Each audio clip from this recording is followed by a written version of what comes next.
बास उठ्यो 30 वर्षको कमाइ आयो एकप्रकार राम्रै पनि हो एकप्रकार नराम्रो पनि हो। कति भयो यहाँ बस्नु थाल्नु भएको? 30 वर्ष 30 वर्ष भयो। अनि पसल खोल्नु भयो कति भयो? 1 वर्ष 1 वर्ष।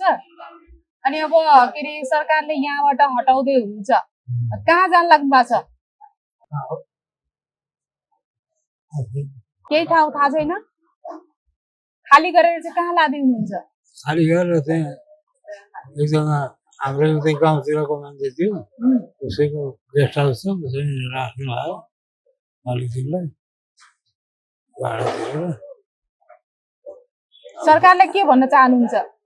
के भन्नु एकप्रकार राम्रै पनि हो एकप्रकार नराम्रो पनि हो। बास उठ्यो त्यही हो। यो निर्णयबाट तपाईँ खुसी हुनुहुन्छ कि दुखी हुनुहुन्छ? अब सुखी चाहिँ कहाँ हुनु नि 30 वर्षको कमाइ आयो